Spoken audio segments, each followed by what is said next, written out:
that after the resurrection and after the ascension of Christ, the place of the righteous was transferred into heaven. And we can call it paradise, whatever we want to call it. Let us look at Philippians chapter 1 and verse 23.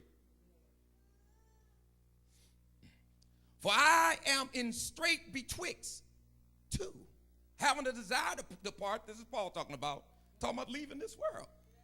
And to be with who? Oh, y'all mighty quiet. Desire to depart and to be what? And where's Jesus? I believe he's in heaven, which is far better. Go, 2 Corinthians chapter 5 and verse number 8. Thank you.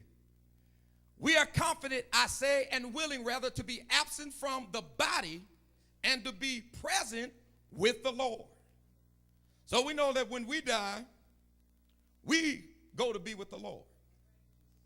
And we wait for the resurrection of our soul being united with our body again at the resurrection. This is Hades, used for the term hell.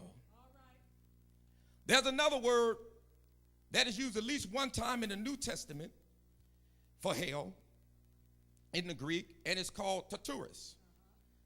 This word is found in 2 Peter chapter 2 and verse number 4. For if God spared not the angels that sinned, but cast them down to hell, or Tartarus, and delivered them into chains of darkness to be reserved unto judgment. This place, Tartarus, is a place where angels are confined to, whom God sent them there.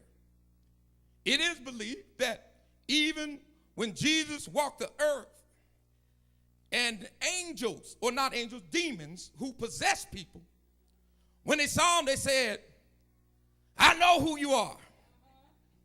You're the Son of the Most High God. Have you come to torment us before our time? I beg you, please don't send me to the abyss. It is believed it's talking about this place. That's Tartarus. Then there's another word that hell is translated from, which is Gehenna. Gehenna comes from what to call the son, or the valley of the son of Hinnom. And this is a place where Solomon set up idols, and where Josiah actually burnt people, bones there. And it is alluded to that this is where Manasseh sent his children through the fire. Gehenna, when we talk about Gehenna, this word, and when it is used in the Bible by Jesus, he speaks of this word from the perspective of a person's eternal fate after the resurrection. If you go with me back to Matthew chapter 23 and verse 15. And so when Jesus said, you make him twofold more the child of hell, he's talking about Gehenna. He's talking about that place, that eternal fate, which is equivalent to what we see in Revelation as the lake of fire. In the lake of fire, if you go with me to the book of Revelation chapter 20 and verse number 14, I just want to show you this. And death and hell, that word hell is Hades, were cast into the lake of fire. This is the second death. But when he spoke of Gehenna, and we use the term, and it translates into hell, he was talking about that eternal fire, which is the lake of fire. Now we don't make no distinction. We just say you're going to hell. You going straight there. You know, that's what we said. We said you doomed. You going forever. That's what. But in the Bible, they broke it down with different words and had variants of meanings to them. If you go back with me to Matthew 23:15,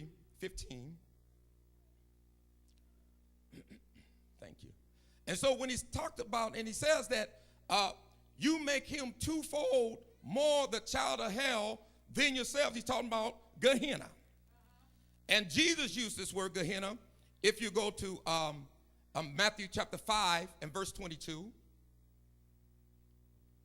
But I say unto you that whosoever is angry with his brother without a cause shall be in danger of the judgment. And whoever shall say to his brother Raca shall be in danger of the council. But whoever shall say, thou fool, shall be in danger of what? Hell fire. That's Gehenna. 18 and 8 of Matthew.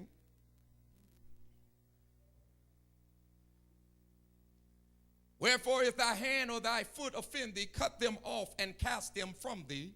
It is better for thee to enter into life halt or maim, rather than having 2 hands or 2 feet, to be cast into everlasting, eternal fire, which is Gehenna, the equivalent of the lake of fire. And so, if you go back, Matthew, that's my main text. Sorry for the exercise. But if you go back with me to Matthew chapter 23, and I want to go back to 15, but I want to scroll down to verse 33 just to show you something.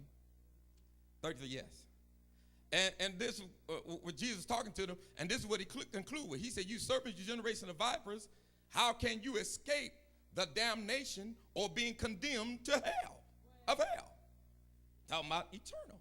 And that's why he said you make them twice as bad as you are, a child of hell, as you are, because they were doomed because of their lifestyle. Now, Jesus was reproving them and rebuking them and calling them a child of hell because the Pharisees, they were a religious group of people. And even the Jews, the common Jews in the land, followed many of their teachings. And when they converted somebody, they didn't convert them to God. They didn't convert them to righteousness and holiness, to a lifestyle that will be pleasing to God, but they converted them to their religious sect. Now, don't get me wrong, the Pharisees, they try to follow the law to the letter, even though they didn't keep it. They got circumcised on the 8th day. They'll kill you if you broke the Sabbath. They never worship idols again since they came out of Babylon. They separated themselves from the world. They prayed and paid their tithe. They did all the things that you would believe that a righteous man would do. But their fault and their problem is that they were caught up in the traditions or the teachings of men. And that superseded the word of God. So when they converted these folks over into their sect, whether it was a Gentile being converted to Judaism, so-called believed Judaism, but it really wasn't Judaism, it was their sect. And they become twice as bad as them. And Jesus addressed this in the book of Mark, chapter 7, and verse number 1.